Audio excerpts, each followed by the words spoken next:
अस्सलाम वालेकुम dear audience, this is Mohammad Khan Mehdi with Inside reality.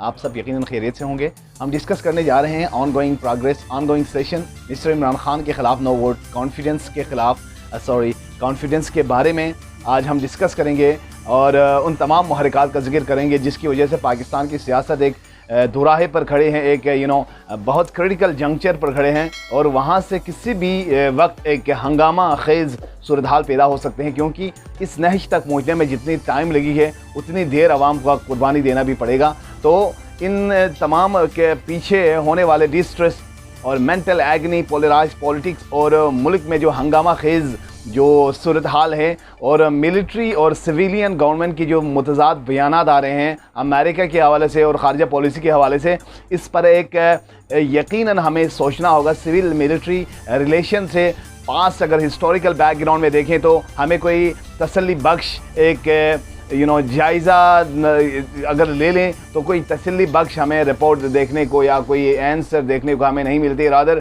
Military और गवर्नमेंट हमेशा से एक दूसरे के मुतज़ाद अपोजिट फोर्सेस रहे हैं। इसमें जो टूल बनते जा रहे हैं, इसमें अपोजिशन हमेशा से मिलिट्री को लाने के सबब बनी है पाकिस्तानी गवर्नमेंट, पाकिस्तानी सॉइल पे, पाकिस्तानी स्टेट पे, जिसकी वजह से पाकिस्तान में एक जेन्युइन डेमोक्रेसी कभी भी पिनअप नहीं सकी और गैर मुल्की डिक्टेशन पे हम अपनी मफादात को कंप्रोमाइज़ करके एक गंदी एक डर्टी पॉलिटिक्स को हम थग्स, माफियाज, फ्यूडलिस्ट उनके ज़रिए हम स्ट्रक्चर कराने में फॉर्मुलेट कराते रहे और अब इस नहज पर पहुंच चुका है कि मुल्क में अब कोई सियासतदान नज़र नहीं आता जिस पे कोई ट्रस्ट कर सके।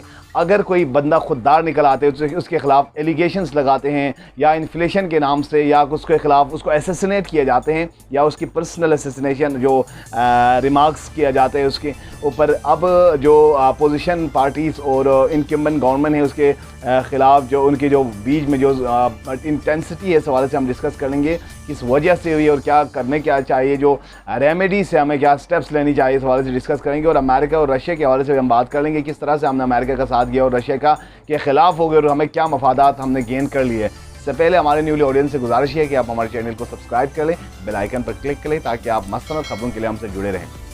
तो let's move towards our story. आप अमेरिका के साथ हमारी साझेदारी जो देखें, उसके साथ जो पार्टनरशिप अगर देखें माजी में, अगर आप इसको खंगालें तो हमें पता चलता है कि पाकिस्तान और America bore a long tenure of partnership, alliance, military alliance, economic treaties were signed between both of the countries, but it couldn't prove successful. Rather it had a bumpy journey, accusations, blame gaming. Pakistan was never trusted by America.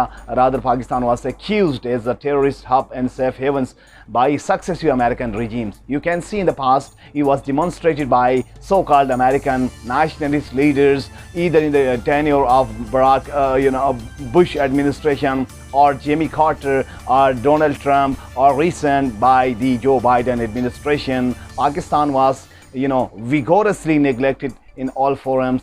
Rather, American inclemency was with India was ever intensified. तो पाकिस्तान के लिए चारा नहीं था कि war and terror से लेकर अब तक और इस Afghan Soviet fall of union से लेकर अब तक पाकिस्तान ने तमाम चीज़ें जेन्युइन तरीके से प्रूव कर ली, मगर हम खुद ग़ुलाम बने, अमेरिका के कहने पर आए, हमारे अपने शहरियों पर ड्रोन बरसाए और ऑपरेशंस करवाए मुख्तलिफ़ किस्म के, जिस वजह से पाकिस्तान के लिए बहुत चैलेंजेस का सामना है। अब अगर हम ग्लोबल पॉलिटिक्स की बात कर ले तो ये कुछ और लेंस से इंटरनेशनल रिलेशंस की जो नज़र है वो कुछ और लेंस से इस चीज़ को देखती है।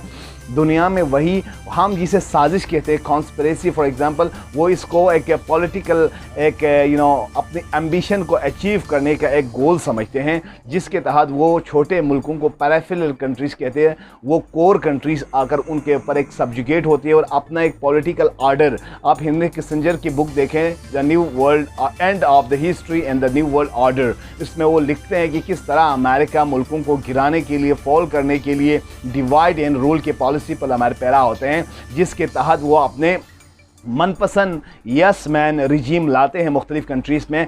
और इमरान खान के ख़िलाफ़ नो कॉन्फिडेंस की तहरीक भी इसी का एक शाखसाना, इसी का एक हिस्सा था, जिसके तहत उनको पसंद नहीं था इमरान खान की रिजीम, क्योंकि अमेरिकन जो इंटरेस्ट है, उनकी जो डॉक्ट्रिन्स है, उनकी जो बेसिक जो डेमोक्रेटिक सेटअप है, जो कैपिटलिस्ट स्ट्रक्चर वो फैलाना चाहते थे दुनिया में, जिसके तहत वो दुनिया जहां में हर जगह पर वो इन्वेस्ट कर रहे हैं, वहाँ वो पाकिस्तान हो, साउथ एशिया हो, वेस्ट एशिया हो, वहाँ मिडिल ईस्ट हो, हर जगह पर अमेरिका अपने पपेट्स बिठाए हैं मुख्तलिफ रजीम्स के ज़रिए, सो कॉल्ड डेमोक्रेटिक चैम्पियंस के ज़रिए। अब वो उन्हें जब उनके खिलाफ मफादात जाते हुए नज़र आते हैं तो उसको गिराना चाहते हैं और अपने मफाद के बंदे बिठाना चाहते हैं। इस तरह वो अपने नज़रियात को फैलाना चाहते हैं हर जगह पर, ताकि कोई नेशनलिस्ट पावर जो दूसरे मुल्क का हो वो ना निकले और अमेरिकन नेशनलिज्म को धचका पहुंचे और इम्पेरियलिस्ट रिजीम को पावर को धचका पहुंचे। इसमें मिलिट्री में भी ब्लैक शीप्स है और जो गवर्नमेंट है अपोजिशन में भी ब्लैक शीप्स है। ये कम्प्लीटली यूज़ हुए पास्ट में गैर पावरों गैर जमहूरी क़ुव्वतों के बीच में, और जो सबसे बड़ा टूल रहा है वो अपोजिशन पार्टीज़ रहा है, वहाँ वो PPP हो, वहाँ PMLN हो। इन्होंने जमहूरियत को कभी भी पनपने नहीं दिया। इनके अपनी अना नहीं थी, इनकी अपनी खुददारी नहीं थी, इनकी अपनी एक सेल्फ इस्टीम नहीं थी, रादर ये दूसरों के इशारे पर नाचते थे।